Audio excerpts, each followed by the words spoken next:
Yametie fo nyina ha ene awia ma mo nyina akwa aba e de ba DL 106.9 FM so a awia yi ensema wodo ayensa asoso no ebra so ese don hwere ba kontem yesin kodwane e de besom Ghana fo nyina ese wo premto bre agemensem ekasebo ensem aye de enam no wokwa yententa akase no eso a eye DLFM online.com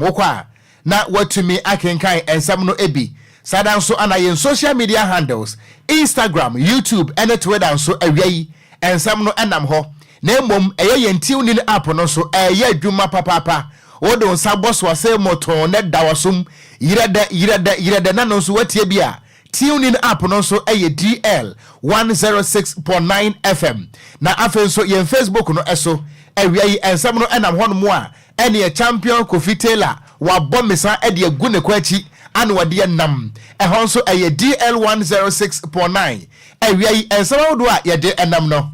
de ebedi mu akuti bi ene se emra hye badwafie edom kuma wonom ewo ho ede atodwa akirem se wo panimpa wono ana ECG woda no engineer Samuel Dubik Mahama papai wonfa na dwuma entofom efire se wadi Ghana fo hwamopa emusam wo bete yebekwaso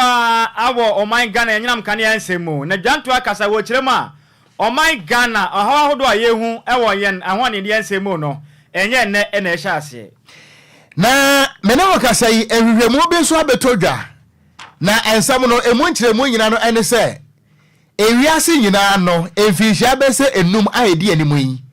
ewiemu hye no bekọ nanim enu ntie futu akọ ede ama Ghana fo nyina tawufo akasa kirema eyade ha adwenye pa enuane ahodo a eye free SHS enkwala na di school mo no eyade esempeni tena ase no mo yehwehwemu pa efa free education no eho yabakwa asante manta mo nso a enra ane beto dwase police ni a amanebo ni kirem se na o chase suspect e beto dwase wode ni moto akowura kaase a wato ya nom ewonse ado no ensam wa na nam framamu kirem se abrantie no a na a police force no wo hwimo bi phone eno ntena police for eche no nanso me no kasa wo mo na gina ho bie e ma asem ni tia nkire se a police for no pese twantro e de to abrante no so afiri se enya wo bia phone ana okohum ye na de ntia police ni di gu no so no eye witnesses no ye bekwa ahoma so na wo ma kire nsemu a kire Ghana fo ye bebo de awura sante matanum ehonum na esi abeka sei edom bebra kom ho abom atom ho de agu montre so kiremu a Chasa vigil kase pa na wono ye na omo nsisuye nyina ne sei asoye ho man Ghana nyinam kane so omo fa time stable emfa ma Ghana fo ne ani so emfa ma yembra e wo kroyim Yera Alan Kwadwo Chiramaten e de atodwa kirem se Ghana fo ma ne tumi sa mampani a corruption krono ai bono abem no obetu asiese ewa ensam ne peka we ho na wiai ye de eba besom Ghana fo nyina ese wo premto bere ekasebo awiai ensam a ye de enam no ye frɛ no agemensam enu nti se oba ye ntenta kase no so a eye www.dlfmonline.com wo betima kenkan ensam no ebisada so ana ye social media handles ne nyina na awiai ensam no enam ho na emom ye betwa ne agye message o comment ene wo contribution wa dwenkyere ne nyina e wo Facebook no eso a ehon so eye DL 106.9 yemfa eho aseda ema Pensword Ghana awiai wonom ana aso asene enu nti enso e kanfo e de ama Ghana fo nyina se eba exquisite collections of souvenirs a eye Pensword Ghana wonom nko a enchan announce ebetimi aka de efe na ebetimi ama animunyam aba event no a wo ye no ase enu nti se ba te se bia customized pen keychains marks diaries any note passer enfoni enkyere ba bia se Pensword Ghana wonom e won krapompure mantamu a wonom atra ye kese no e wo kokomlemle e won kran ha waben ATTC number wo fra wo mo eje oso no eye 0244 622 494 0244 622 494 ebusu wonom ene adwumako a ena wiai wabo ya dontre se yemfa ensam no emre Ghana fo nyina ese wo premotobre ekase bo akenkan fo mienu edia mejeso eye Grand Stakat ya mitenkura Okogyeabour Ocran Nhyiraba Kwadwo Sammy B. DL News.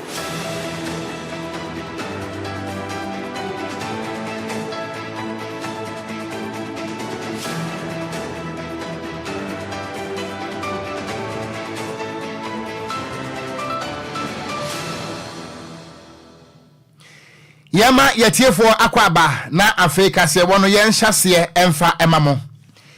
Ye hye kasebo no ase a emrahye bedwafie. Eye committee a wonom ehwe mines and energy so. Ana mene wo ekase wo mo de ensamtrofo di nkomo. Na wo mo nsam a wo de to do nyina no ene se wopane wo no ana yeti brekese Electricity Company of Ghana wadano. Eye engineer Samuel Tupik Mahama. Wonom echirem se pane no. Se won fere ade na se fede e won ani so a wonsi fom na nadwuma wo ye se managing director no wonyai ento ho na ensam no munyina so nyina no ene se efiti bra dumso e hyase January bosumi emono akwate se ensam a ECG wo mode ba bontin ni nyina no se bi ayehrodo hradasem enukura bi enim enyina so bi enim na mpokura no se wo hwe ensam a eye Public Utilities Regulatory Commission PURC for so de betu dwa eka ye edechire ECG for se de ekoso no eye dumso enu nti monfa timetable mra nanso ni nyina mo no eye ECG mpanimfo emfa asa timetable no ema ye no a wonom eye energy ene mines committee e wo mrahye bedwafie no wo mo ehye papa ne se animoni mu ya no wonfa ne dibre ene ne tumi a wodie ne nyina no emfa ento ho wonom echirem se enu achenso wonom a esom se board ewo ECG board no so 51st January ebepe March bosome no ne da etoso edu enwotwe nyina so wo mo nyina so resign with immediate effect se ne be ya enokura yepe ewo ye ECG ana afenso no dumso no no etimi ato emantre eso na se mo beka ye a be se na wotwe miensa ekọ bosome so enie ana Public Utilities Regulatory Commission PURC wo mo de betu da echire mu se wo hwe anamo a ECG fo wo mo etuo no a eye regulations 39 edema LI 2413 no a na kwete se ECG fo wo no mo ebuso enu nti ene 5,868,000 Ghana cedis yede ato wo mutiri so se wo no mo entua efri se wo no mo ato sa emra no a ehye se dumso bi eba anasa intermittent power supply bi eyiniti se ECG fo wo mo di nkan ebo Ghana fo amane na nsoro se ekọ se bosome enan na Ghana fo dumso ese yadwuma egu nkofo adwuma ese nkofo nneama no a na se bepem na ECG fo enso entimi emfa sa eye regulation 39 no enya adwuma dia na ehu behia se wo mo ede asotwen eye 5,868,000 Ghana cedis no yede ebeto wo mo etiri so na enensem trofo hia mo ase ana emrahye bedwane a what ya benwa so de ma NDC wo ye member edema mines and energy committee no wo ye mrahye bedwane e wo bongo eye yera eye Edward Bawa wo de tudwa ana wo chirem se yera Samuel Dubik Mahama sefaria e wona ne so na se opese Ghana for di obuo ma no na ne integrity ni mudru wo kwaso ekitamu dia ene won fa na adwuma ento wo efri se adwuma na wo ye se ECG boss no kire se wonya na adwe se wo ka no kure e de a kire Ghana fo na mpokura sanka Ghana e ye oman bi asebio ye serious wa esese nka pani ye di eja egu ni chem ama wajai adwuma no ato ho wo bra ye wura Edward Bawa Wakasano emunsam enye. If we're living in a very serious country, Samuel Dubik should not have a job today. He shouldn't have a job today. If we're living in a very serious country, the board members of ECG should have all been fired. But see, we are not living in normal times. We're living in a place where, in a country where the breaking of laws can be done with so much impunity. The financial implication is not a substitute for the punishment for being incompetent. The companies have lost money as a result of this. Ghanaians have suffered because remember there's a social contract between the producers, the utilities and consumers. Consumers are not getting the best service, even though they pay for their bill. They are saying that even if I'm not getting the best service, the law says that if you are not going to give me power, tell me within 3 days, that at least I should have 3 days notice to tell me that I am not going to get power on maybe on the 3rd day, that I'm not going to get. You have not abided by those ones. That is what they are punishing them for. But I'm saying that beyond just bringing the laws, I am saying that ECG, the board and board that includes the end, should be packing their bags and leaving their office, because this document is scandalous. It is something that is unacceptable. And we're living in a very serious country. Samuel Dubik should have signed his resignation letter and then as if save respect he has left for himself. I will continuously raise the issue that they must go. They have lost the right to occupy those offices and they must leave the office. What kind of indiscipline is this? President Akufo-Addo checked out many months ago as being the president of this country. So he can't be bothered as to what is happening. I am really irritated by the fact that this is a sector that we were struggling to see how we could bring it back to normalcy, to ensure that we can have reliable and affordable electricity multiply to Ghanaians, devoid of debt and stress. What these people have done under President Akufo-Addo is to mess up the sector, and they have now appointed people who simply cannot be bothered about whether the country has a viable power sector or not. They can't be bothered because in their houses they can put. Enti ebusuafo ni ayeti yi eye emrahye bedwani a wote abenwa so ewo Bongo constituency honorable Edward Bawa ana wode sansem yi ato edwa yetwa aje mensam kase bone so a ne yebo Ediawura Chief Executive Officer of African Energy Consortium Limited ne din ede Kwame Jantoa wakasa echiremu a mpempenso omanga na yawura mu ne yadrei yanyinam kane ho sensam a akwa atwe achese kakra na dumso kwaso omam ha sei no sa ha no nye ne na ehya ase papa yi chiremu ha yi ehya ase da o chiremu achese JJ Rollins abreso na sa ha we nyina ehya ase a oman Ghana ya hwe han sa ma bedu pempenso a ede yan ababedrei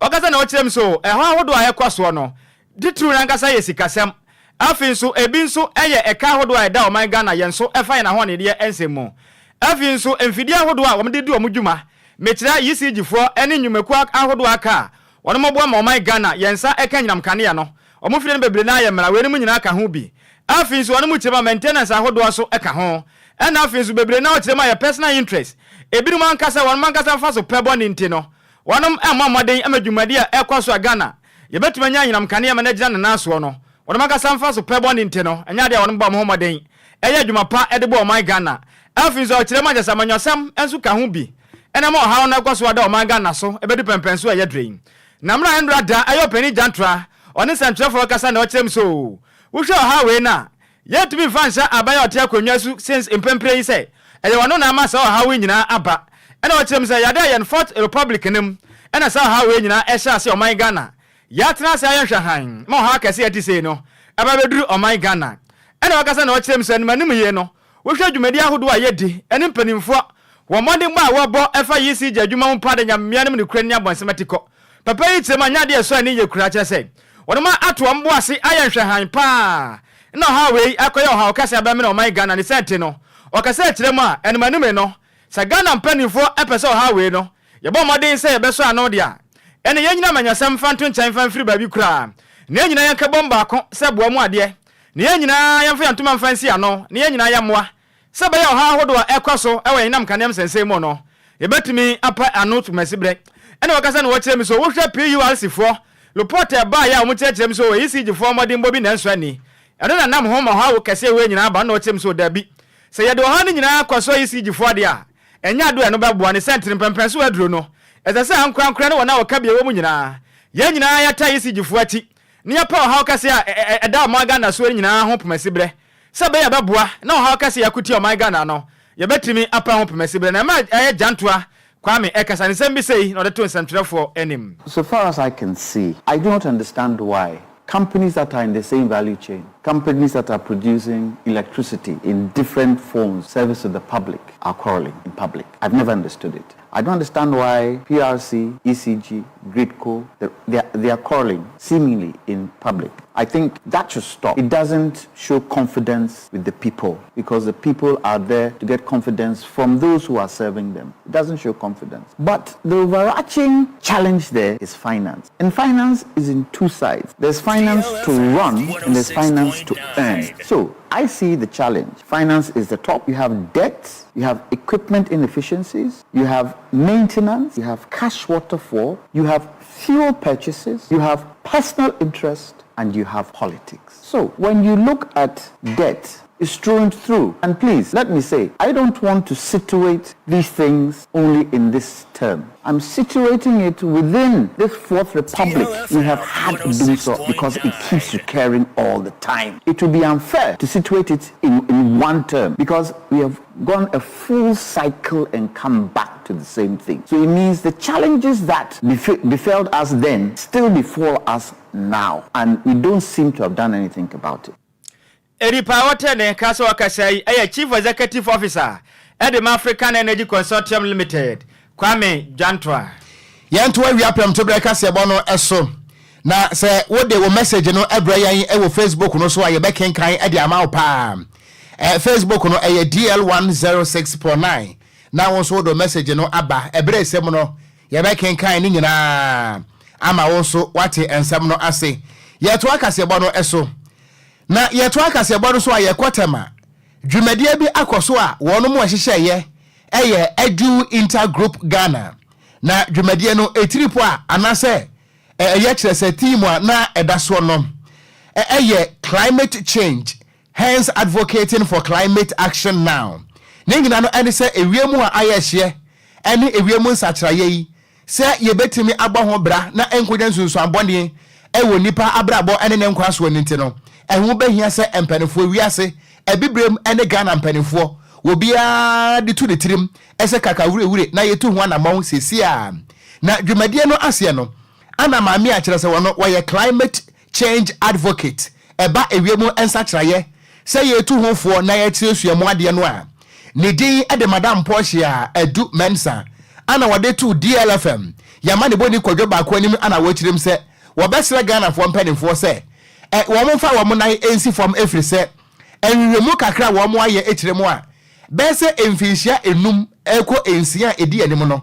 ewiemu hia no ebekọ nanim pa asense de Ghana ye namui na eba na sanso a eden yarewa wo haw ne amane ene kyerɛ sa to champion wa ananam wo kyeremu a na hu behia se Ghana ni ba bia nso ebehwe ne woto no hofo na enema hodo bi a ebema ewiemu aye hye kyerɛ se environmental unfriendly activities ayeye no ne nyina nso eto betimi atwa wo kyeremu a obi wo hono mu a edan a wosie nti wabu enuane nyina to agu sada nso na kyerɛ se gadam se ne sa ne emane man ene kyerɛ se mining activities ebu enuane nyina ato agu afen so wo kyerem so obi wo hono mu a ba bia no na wo himura eno nti enwusie ni kwawiem na enwusie ni kwawiem na kyerɛ se ozone layers eye stratosphere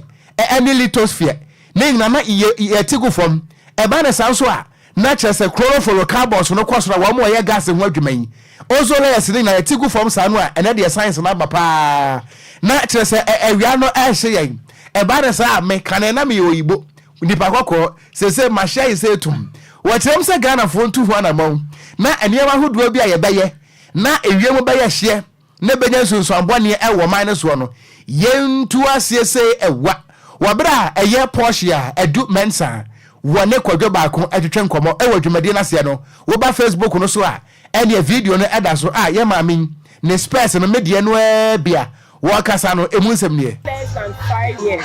say I'm sure you are July 22nd nobody ever say akone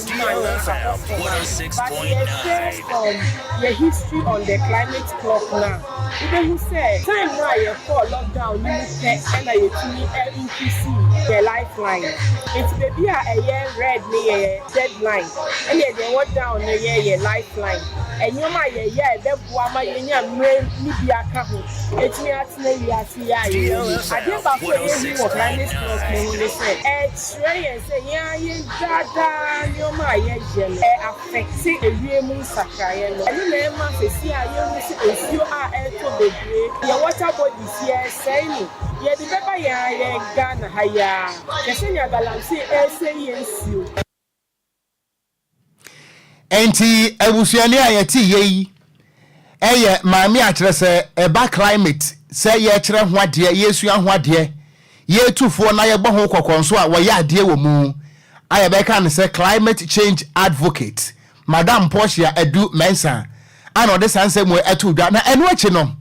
ana executive director Emma Edu Enter Group Ghana eye Reverend Dr. Nanaya Owusu Prempe wono so wode ato ensamtrofo anim a DLFM ye ka ho bie se ye hwese ebe yusu ye media platforms ni nyina na ye de abo nipa kokko afri niam ahodo ayeye a na ama climate na ayehye so ahu wono mo enum tampi wifuyi ene ewu behye nipa na enwusie di na chie no wo se tata bas ya efri bubu ahyi ekọ kaneshi ni nyina no yade a kire se emawiem ya hye pa sa nipa sa no wo ntimi nkan so musem na numu aye hot wo se nsamtrofo hwe na ye yusu media no na ye mfa enye nkyerɛkyerɛ emfa climate change ho for some people yes kawo na sanitation you ma okwaka sika me ne wo politics no okwaka obenye sika politics dey be scratch and go to enti kono mesra we cannot broadcast anything without you yenti ni mo dey rock kase bia wo bra mo ka mo pa ye ko promote a yes sign mo popa enye ye e wo dey robo so yenya yen check ya bra so what to come on na wo sachet water, plastic. When you see bottled water, no malt, I want bottled water, bottle. No baby, we are no be on man. Now I try to far. What got to our chair, dear Habano, we are no be on man. Now I try to and not to Sonia Mana, yeah, discipline. Any a Ghana for ye discipline say. Meno kasai abrantie bi ababa wa bi maami bi papa bi wati trotrom wanu musio wabone se guna ana wa bia hwehwe no watu ne se hwam ana namhwe mo sansan kroma kwa koto ne tiri so na edo ha abregana fo che se ebufusem se ya akwa aho meka won so wa fede wa fede se tam na eno achi no ana kwadwo baako ene wo mo adwumadie no ye bo won mo abaso ni bi e wase di nkomo na wo mo so nsam a mo kan ye bi enie and to talk of allowing global warming to exceed or get to a point that is very dangerous. There will be all the coastal areas will get flooded. There will be droughts. DLFM 106.9. Say the weather is hot and AC. That is just the beginning. You know, it will get hotter. Say I need them and maybe the bad so this is the time for us to act, yes, to adapt to climate change. Banning the food vehicles won't help us. It's really hurting us. And the deep deforestation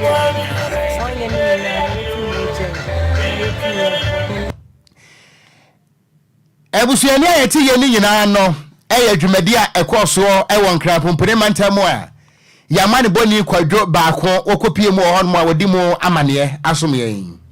yabo edi awrata ufu asoye na twetwerefo penin edi ma Teachers and Educational Workers Union aye twalitia eka ni se tawu wonom ese Trade Union Congress ase na twetwerefo penin ne din edi Mark Denchira Kranten wakasa ekyeremu a oman Ghana yetimo no efitiri man na danko akufuado Ghana man penin ena afia BP amanyokoye wa banwa so yi ekofa free education de ba yi eyade papa nanso oha bi bata ho a chese mpanimfo ani manim ye no ese ombo mode na motena se na mo pe ho pemesibre na okasa na okirem so oha no ye ennuane ahodo a wono made ma school fo nkwala no eyade be ha adwen ye pa okasa na okirem so nnuane bebre ho no ma chese nnuane no onya papa afen so school fo bebre na anya nnuane bi kura mpo ni enti eyade ha adwen ye pa nti se oha se ye kwaso a ene manimu nya ese mpanifo bo mo homoden na mo tena se na mo se pono se nkonwa na mo kwan hodo mbefa so a sa ohara hodo a ekun etia free SHS no won betimi apa ho pomatibre na o ma etu ase yakra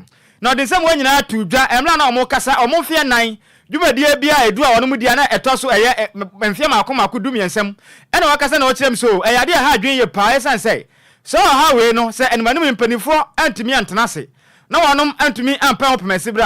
ebetumi akọ okofo ha pa e dia bra fie SHS ne bedu baabi no wo hwe ba akọka ensensa Manchester de ha okese pa e be bra o my Ghana ene wo kirem so stakeholders ahodo a wono ma o my Ghana mu titiriu ene wono ma mo supply nnuane no e de ko facilities ahodo nyina etumi boa mo mo de nnuane ahodo eno ama school fo nkwala nya bidie no se mo to mo boa se na hwehwe mu ahodo bia da be boa na tumi aboa ene sa adwumadi ahodo e kwaso e wo free SHS mu no o metumi aboa no matumi aso anuma ni manimu ya se be ye betimi aboa na free SHS dwumadi ahodo a yedie no emfaso pa etimi ade aba ho na no na de ye kase bo se dabi se sansensem na ekoso de ye ne head of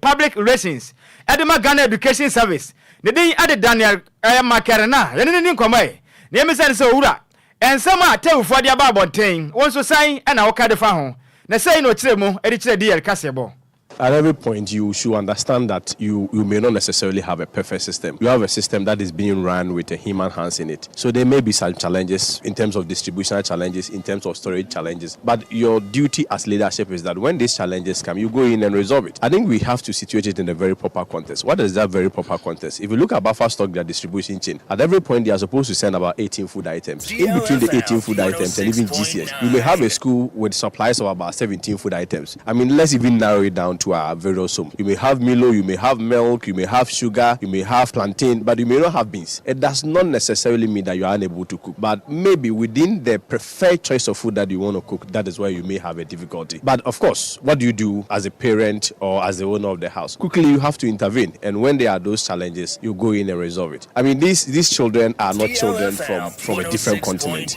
They are our own children. They are our own brothers and sisters. So our biggest priority is to make sure that they are being fed morning, afternoon, evening. Any OTA head of public relations.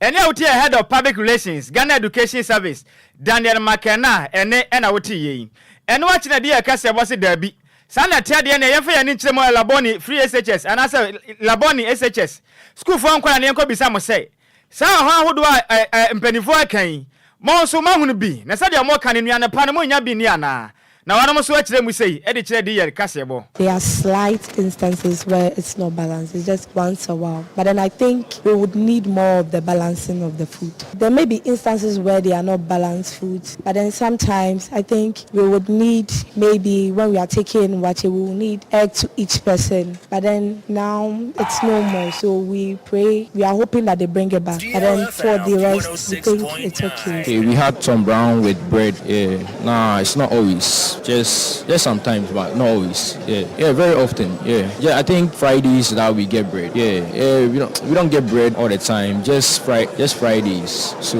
most of the times, me personally, I come Fridays because the bread on Fridays. Yeah.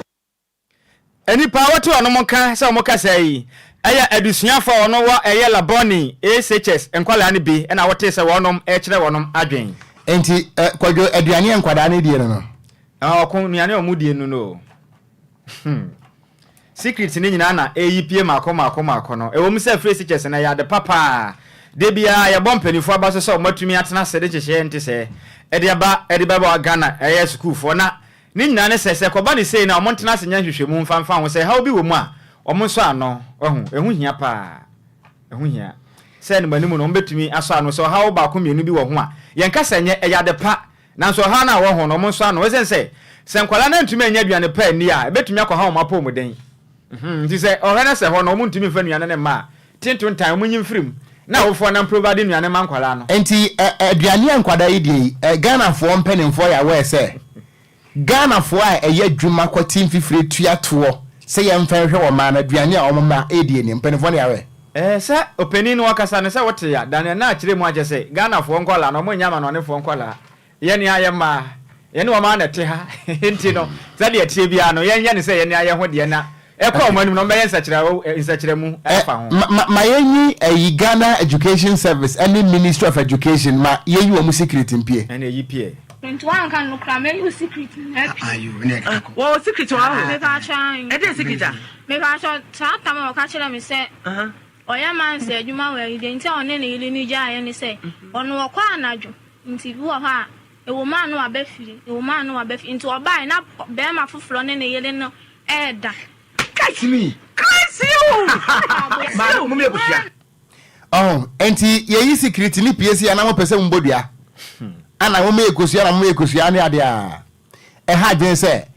enti Kwadwo ha dwen o edu pepen so say na se de make no free SHS na nkasa de nyame anim no kure ni ye kasa nya de pa ne ye boa ne ye tu futuro de Ghana fo ani eye no ade ya de pa da eye free oh so for now no subsidized system of education mommy ante broforansi Okwadwo okay me de ade bu on mo ana me sheda ante ase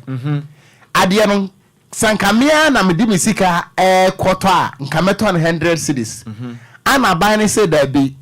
mame moa na wo de mento mame mfa 15 so ana wo de ade ne bu 100 cedis no ma men fente so ma na menya no 50 cedis na wo tu 50 say a subsidy anamboa yes wa fa mu fan wa because ye wo be say ye wa fa asefo wo SS sika ye tua every 3 months no anenka nkeka say nye free crank kan fa so eden say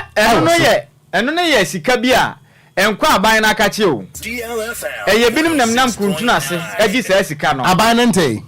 ho na asem ne wo no enti de sese ye bu nankarefo pania wotina fi ma mofra we nanka ye bu nankarefo a waka ho watemase ho na ha wona sha se aban no anase ministry hu ne se oh headmasters no wo mo amfa wo mo adwen ana embu yen abatan no a one way or the other mo so ye potential suspect yes mofo so I think senka bepe mo de because some me won so phobia no SS yeah every month of I see and calculator of I see and books of I see and we me pa cha e free mame and I say free mame enye free mame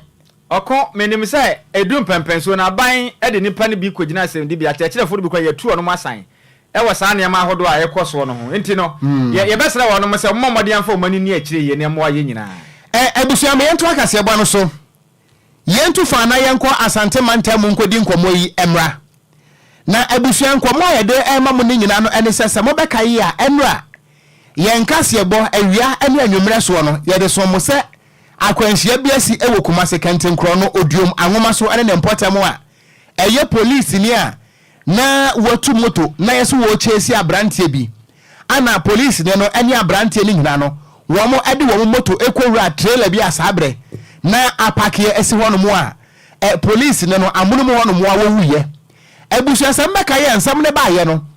ensam wo na mo mframa mo nyina no yakwa ti se abrantie no a na police ne no HSC no na wo ye kromfo me na ka sai womo a anwoma so kentem kro no na wo mo gira ho bie ekirem se ensam a enam mframa mo no se Ghana fo ahwani a police fo betwa ntro edi ato abrantie no so frisa abrantie no na onya kromfo bia wo mu gina ho bi ana sa akwanhia no esiye na abrantie no wonya kromfo wankowia obi afo sane ensam no ebaaye no na emom motor rider no yobi a ocross red light keke ena police ni no etu motor chase no a ene police ni na wuo eno ntima obi anyina ba bi entie police fo no se ana abrantie no yeso okohwim obi phone ni yeso wo ye kromfo wo mo agira ho bie kire se abrantie no wonya kromfo bia ne yanka ne ya police fo betwa ntro e de ato abrantie no eso ma yanko bibi nti ye moni din wo ye eye witness a akwanhia ne siye na wo gira ho ebie minia mai mejo so na apombo ko de onyame adom na so e nyame adom wo de acha yen me pa acha wo me na wo ka sai hen fa na wo sisi no de me wo kentin kro no boy no wo kentin kro no goye filling station yeah me pa cha wo enra akwanhia no a esiye no na wo gina ho na esiye na sa wo beto so wo bra na esiye we gina kwa no na me peka akọ so I didn't see right in front of me nana assembly day me pa cha ayana wa mo ano so kakra amayen me pa cha wada the church said be assembly fee na ho nana me gina I think we epe ka aide akupa ti na mu nyina mu gina ho no mo amopeka ana mo ho se saade no esi me pato mo ho ne se abrantie no wo hwim obi phone anade enti na wo ya police really tu moto digu no so the cross family ke we say traffic light no we traffic light na say dey but anya no cross say ko shin phone and no ko shin phone ko away and up if near obi akushu obi phone find the cafe no but certain hello me pato ma yante won kan ye wada ma ye me kan ni answer afedi ye pa obuchi traffic light na nearby yes you at the car ide akokro NCDA we as a police no edi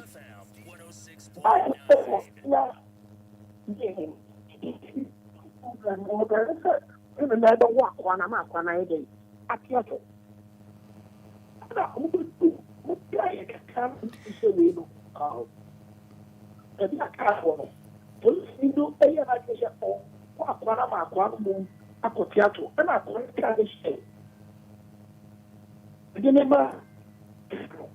and then the process a control. Some person who says, what is this? Or ya, who says, I'm going to me. So, unless you say, the thing or your control, a new get a one.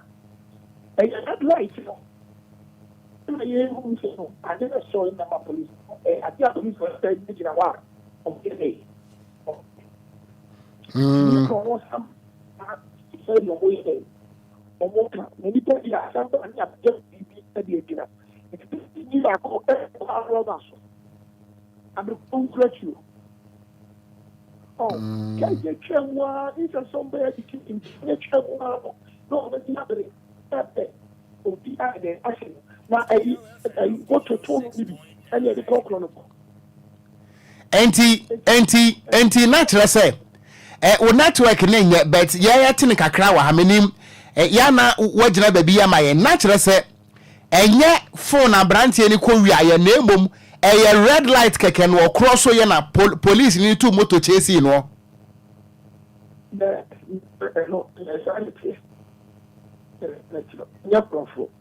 Onye kromfo ana mujira hono nso no mujira hono nso no mo ahu se awuraba bia be pai se obi ahwemafo mo anti bibia sa wo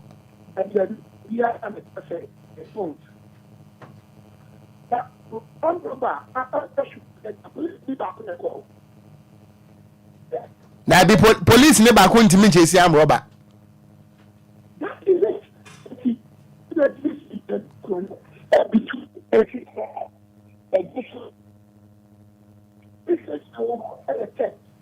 if you suppose to say your office, no more afraid you can say, I'm afraid.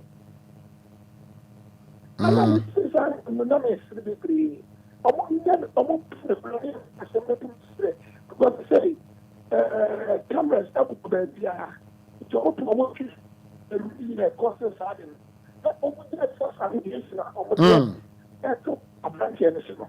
Okay. Menia ma yana sepa se watimi edisa amane boy abra bibia nso ni a ye besa ba onche biem. Okay, menso medase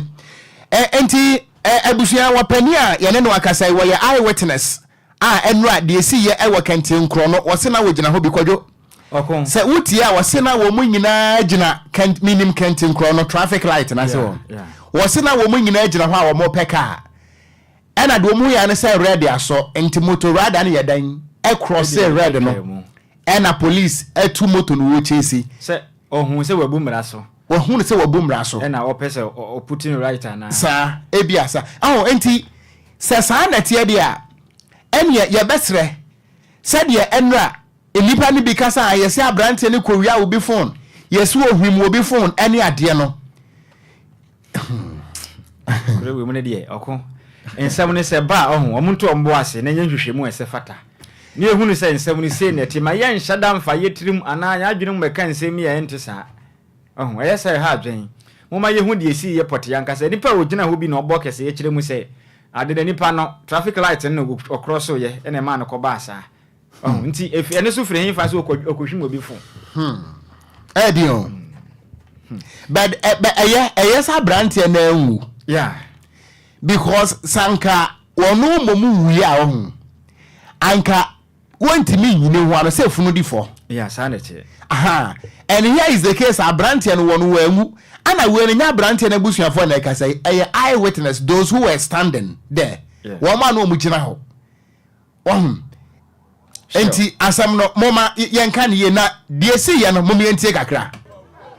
awurade abai mo yi nyina na bie na mi abai o ye de no o chesiwe police no chesiwe okuno so aka o wo chesiwe pasa ni moto ramo do be chesiwe pasa moto ba ramo do be chesiwe pasa moto ba ramo do bia awurade abai mo yi nyina na bie na mi abai o ye de no o chesiwe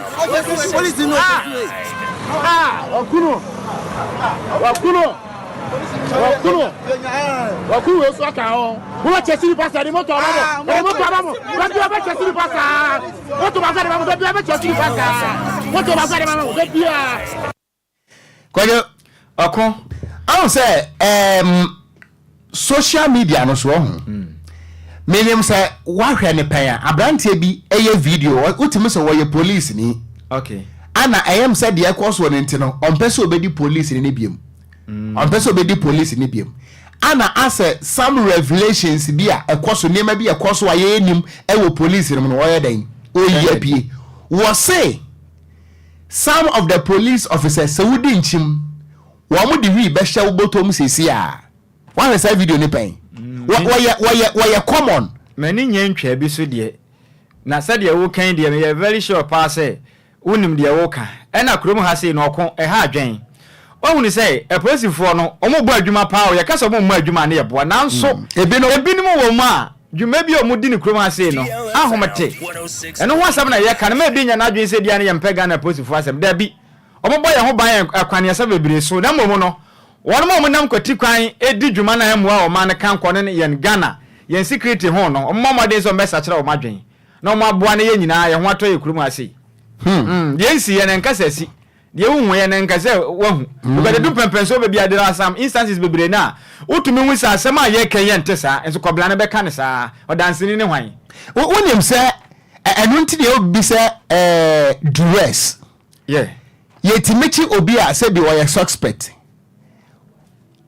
allegedly yes police for ni bi timi bonu a se wanyi ntum so na ye and yet also emra so we case no a yedi ya wo fan say adum maadwa ni police nya yes we shoot obi no a on say police ni no ne lawyers no echirem say wo mama ni ntum fe say he testified under duress as yedi hu bi to no so gitum ni ya pana sum ni ya bonati continue pa no oni bone kura no a no waje atum so wai waye yenka say civilians no bi aye right o Nemom dear Ekukwaso, the conspiracies, and then near my tete, Nina no. I think say Ghana Police Service, Mote. What am I say? Mote. Sanka Branti and Mom Nebeka say, oh, man, him will be a phone. Name Bomono, me cross red light keka. Enka, Ebia, Mumbeka so, or boy will defend the home. By way, eyewitnesses, one way, Jenna Honey Anna Eka say, a Branti and war room for beer. Nemum a traffic light red no tremu. Wobeka ya be 2 weeks ago. Ana Attorney General Godfrey de Boadame. Etron krata akoma. IGP say police for no say obi ayo shenkani ana rider. Na say across red light here. And you don't have to impound the motor or impound the car because we say a minor offenses. Meboa. Attorney General and the sankrata last week. Yeah. Oh so me would say and a offense be here and winter so across red lighter we be too moto chasing no to this point Kwadwo to aso okwan ha dwen yama proposing na wa film na busua ni nyina so yakọ so ma hwere omode hye na wo mo aka kire no nso ye nyina ye nsu ade emfemfremo okon ya to aso na da so e wa Asante Mantanum na honom na nipa bebre na to omo hode agu montere so akwa ye Dumso Vigil e wa Asante Mantanum na wane mu tirema ya de Asante eye Democrat for NSS adwumadie omo ha nyina ne sei o ma na omotim e wa Ghana mu ha mu sei no titiriw Asante Mantanum no ya de ha adwen ye pa dumso na ekoso no eguano mu nyuma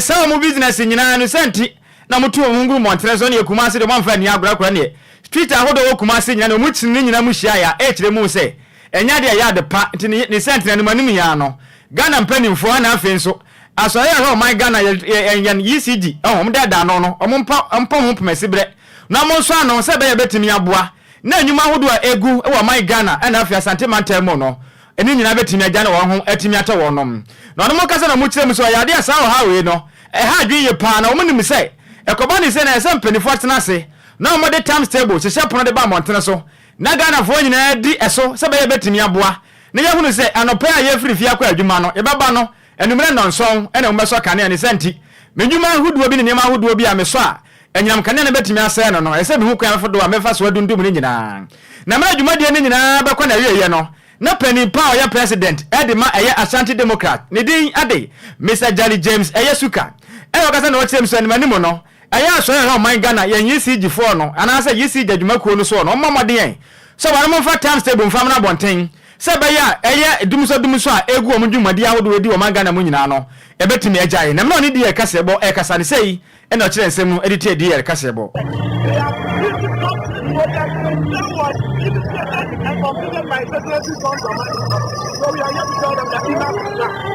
We have enjoyed about too long.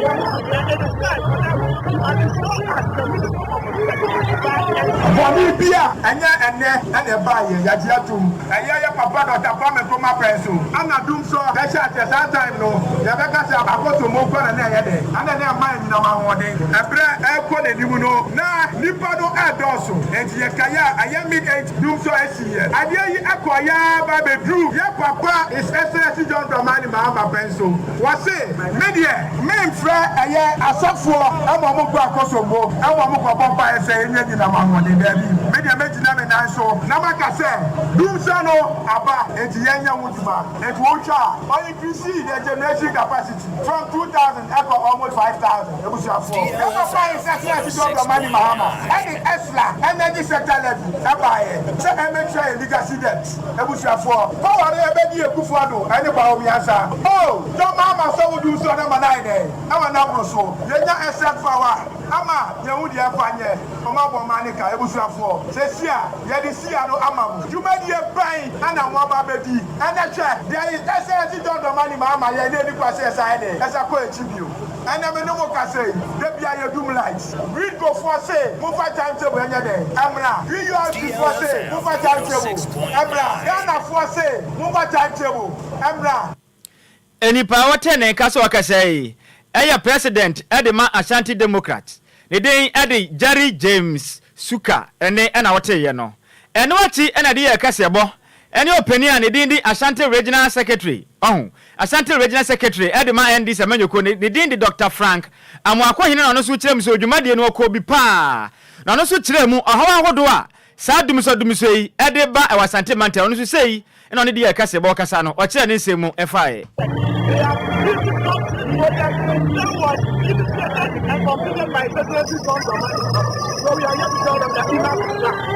We have enjoyed about too long. And it is time for them. And it's not as the minister of DLFM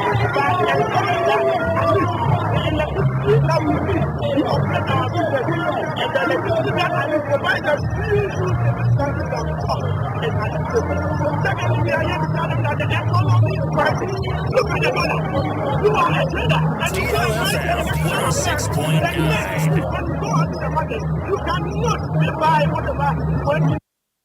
Any awutie Ashanti Regional Secretary Edema NDC Dr. Frank Amakwohene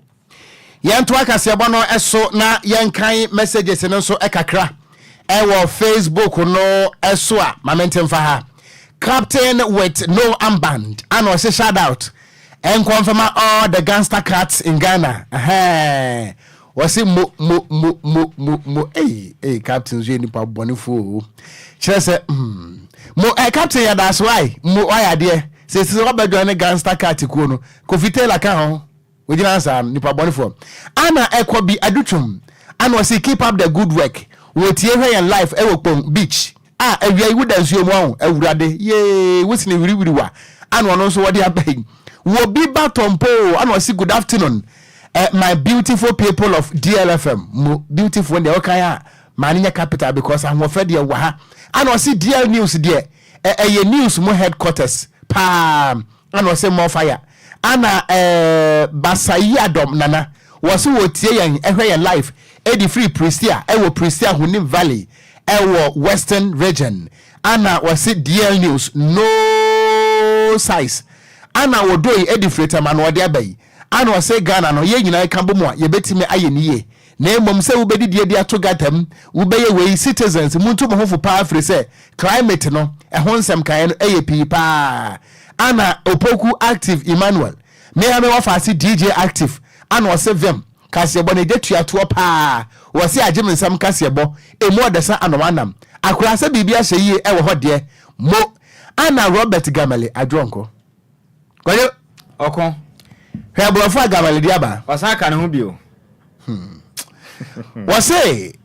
the subsidizing of the motor rider till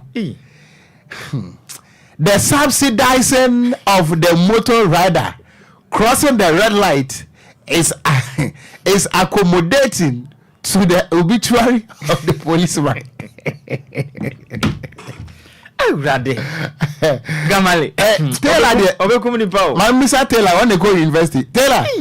Mr. Wada, you are the influence. Neti Brofri Mammy, Pajopi. You are better better, but a better man, actually, mammy. And Pakia Trans, but Brofonos are very important. Taylor, also Taylor to Miko University. Yeah, on a day. Yeah, no, I mean, 90 Brofuse Yanti. Taylor, so because the subsidizing of the motor rider crossing red light is accommodating to the obituary of the policeman. Very bad, as I just say. As I just say. Was it the subsidy? The subsidizing. Yeah. Yes, of the motor rider crossing red light is accommodating to the obituary of the policeman. Very sad. And I'm motor rider also, and I'm pleased in you. Now I'm quite as a would be the child. I don't know what the rider I'm pleased in I heard an motor rider and quite as a mood or the child red lights, you know. And I'm please in I oh, okay. And or said the subsidizing of the motor rider crossing the red light is accommodating to the obituary of the policeman. Very bad. Okona Gamale na ya na sa west no nya free. Because me no macro no question was asase we so. Dam who pa because my say me hu west ni be one of the ban yes yes search ni ba bia yenya. Brofo no Taylor ya de mo mo say man mo say ma Taylor. Aya de. Na Gamale no mesre tiefo mo ma yemfa curfew nto no so. Onante awie anye. Na Derek Ayete was good afternoon. Wo tie kase bono pa. Ana Abbas Austin or say the policeman okay, or say the policeman did to one guy when we were going to Kumasi. I saw it, but who am I to talk? Was it police libin so ye obi bisa e Kumasi na so ye hwan so be kasa wo ye Ghana ni kasa e basa mon kasa Charles Mafu ano si DL News e mo de pa apakan GH atenase latest from the world of sports. DL News.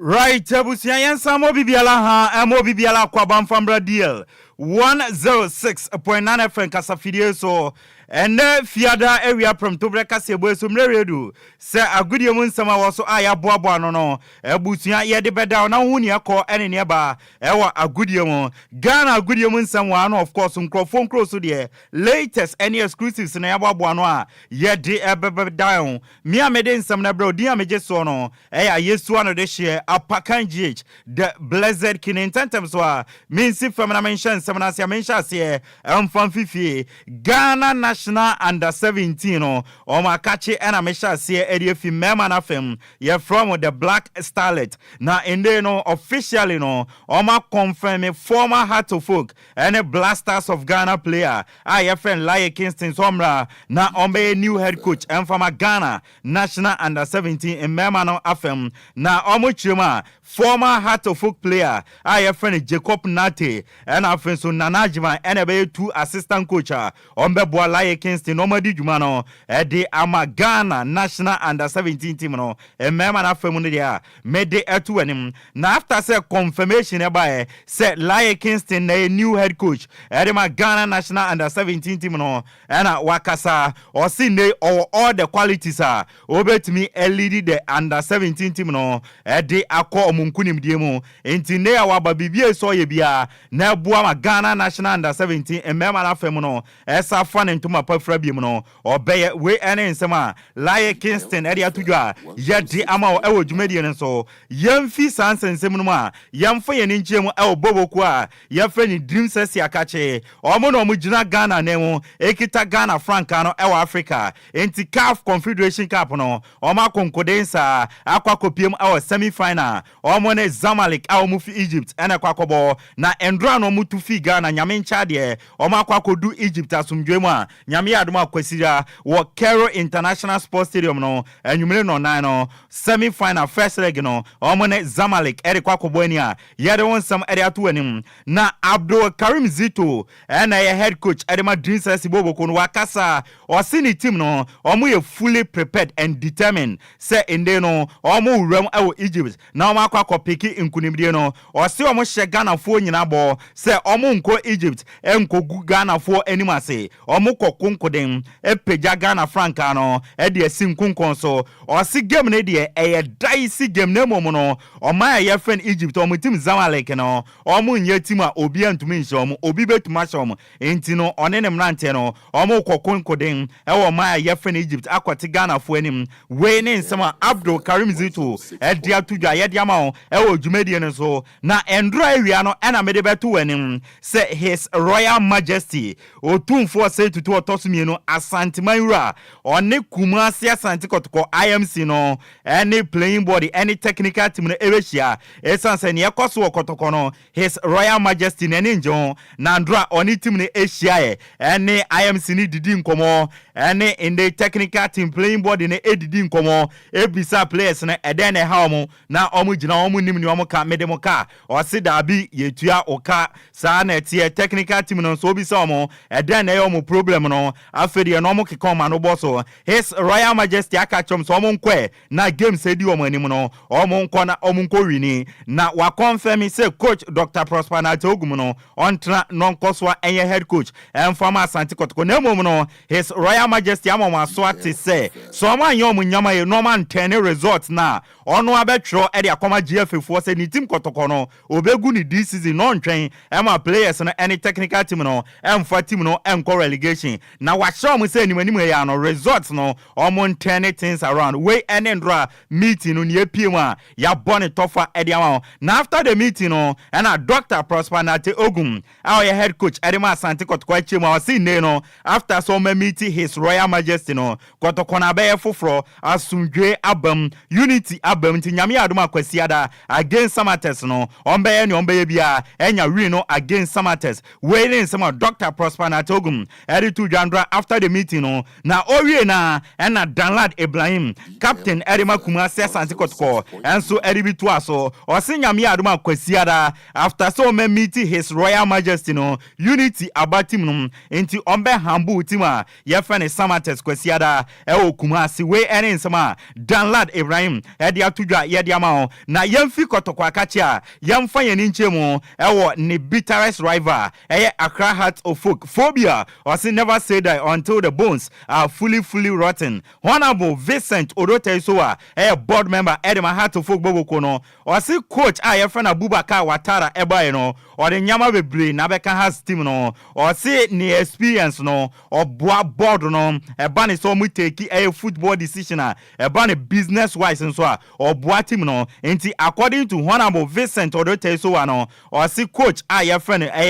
Abubakar Watara eba no or the nyama bebre na ana beka has team no na otwane samso no di tudwa say after annual general meeting no mo kwe no asumdwe aba House of Folk team ma e bo mu yepa we ni nsema Honorable Vincent Odotesoa board member Edema Heart of Folk eri atudwa yemfifie ne yemfa ye nchemu ama no ni teodia endra UEFA Europa League no quarter final second leg no etodwa AS Roma etna fieshemi no AC Milan etimu back aggregate 3-1 in favor of Roma no Oma qualify kopiem our semi final Atlanta tena fie ema Liverpool kwashon back 3-1 on aggregate no Atlanta qualify West Ham 1 Leverkusen 1 into Leverkusen omo unbeaten no Oma extended their 44 games in all competition this season aggregate no 3-1 Leverkusen qualify and Olympic Marseille eshe bakwa Benfica entumi ante 2-2 on aggregate 4-2 on penalties and Olympic Marseille their qualify omakopiem semi-final parents no say NATM Olympic Marseille and Atlanta nebebo na AS Roma so and Bayer 04 Leverkusen abo wo UEFA Conference League quarter final second leg no Leo Metropole Eshemi Aston Villa etimu bako 3-3 on aggregate 4-3 on penalties and Aston Villa area qualify Samsung Fiorentina Eshemi no Victoria Prison entuma 2-0 on aggregate Fiorentina area qualify Power Thessaloniki 0 Club Brugge 2 3-0 in favor of Club Brugge no Oma qualify and Fenerbahce Esheba Olympiacos entumi ante 3-3 on aggregate 3-2 on penalties no and Olympiacos area qualify almost semi-final parents Conference League no Aston Villa and Olympiacos bebo na Fiorentina and Club Brugge abo and the Urem wo Europa matches be toga leagues no La Liga 7 p.m. no Athletic Club Bilbao and Granada bebo Sianum Italy no about 4:30 Genoa and Lazio bebo 6:45 no Cagliari and Juventus bebo Bundesliga Germany no 6:30 Eintracht Frankfurt and Augsburg bebo na about 7 p.m. French Ligue 1 OGC Nice and Laurent abo ni ebusia yenyina so na yemfa gudie winsam NC na Okogyeabour prapreche ni yemfa kasebo ni nyina nsi one Nhyiraba me media gudie winsam na de bro no dia meje so no Yesu ano de hye apakan GH the blessed can over to you Okogyeabour mena se abakan nti ebusia ye begina wesu ho